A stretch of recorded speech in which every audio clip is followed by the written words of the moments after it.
With the recent trailer for Star Wars The Rise of Skywalker, many fans were blown away by the laugh heard at the end, teasing the return of Palpatine. While casual viewers and newcomers may have been confused, fans understood that Darth Sidious was back. His return marks an interesting way to end and tie in all 9 films of the Skywalker journey together because of how integral he has been to the Skywalker family. In The Phantom Menace, when Shmi Skywalker was a slave on Tatooine, Palpatine manipulated the Force in a way that created life inside of her. This has been debated for many years by the fandom before being essentially confirmed by the recent Darth Vader comic series, which is canon. This makes Palpatine the architect of the Skywalker family as we know them today, and in a twisted way makes him the father of Anakin. For those that read the Legends books, it's well known that Palpatine utilized the transfer essence technique to cheat death. This technique wasn't just restricted to conscious transference, as Sith Lords in the past had also put their essence into objects such as the Mirror Talisman. This allowed the Sith Lord to essentially haunt the objects and possess the body of the wearer.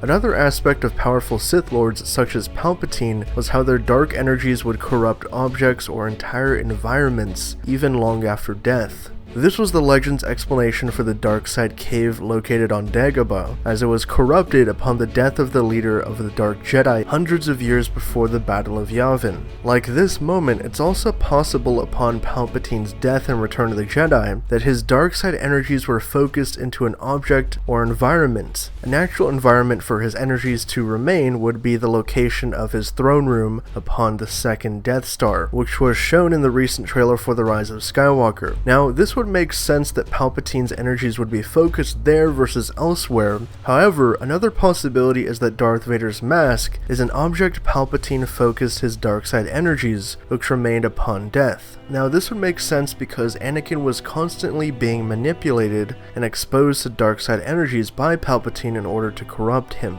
In many ways, it would make more sense for Darth Sidious's energies to remain with Darth Vader's helmet versus Darth Vader's own energies, as Anakin already found redemption and peace with the light side of the Force. In this case, it could be revealed that Palpatine corrupted Ben Solo to become Kylo Ren and was the external force seducing him to the dark side, besides Snoke.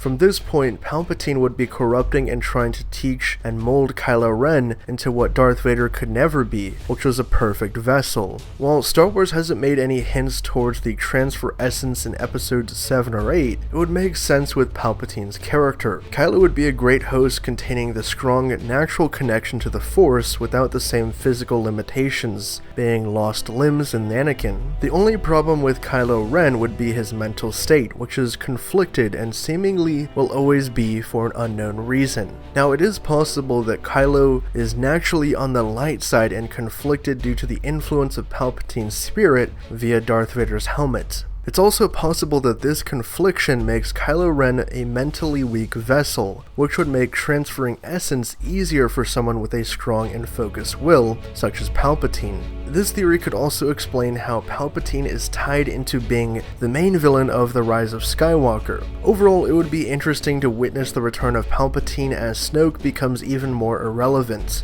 The largest negative about Palpatine potentially never being killed is how it damages the legacy of Anakin's redemption and the role of bringing balance to the Force in the galaxy. So, what are your guys' thoughts on this theory? Do you think that Palpatine was behind it all and that he actually was the one that corrupted Kylo rather than Snoke? And how do you think Palpatine is going to factor into The Rise of Skywalker and kind of wrapping up the entire saga? Post your thoughts down in the comments below. For more updates on The Rise of Skywalker and everything Star Wars and pop culture, be sure to subscribe to HN Entertainment.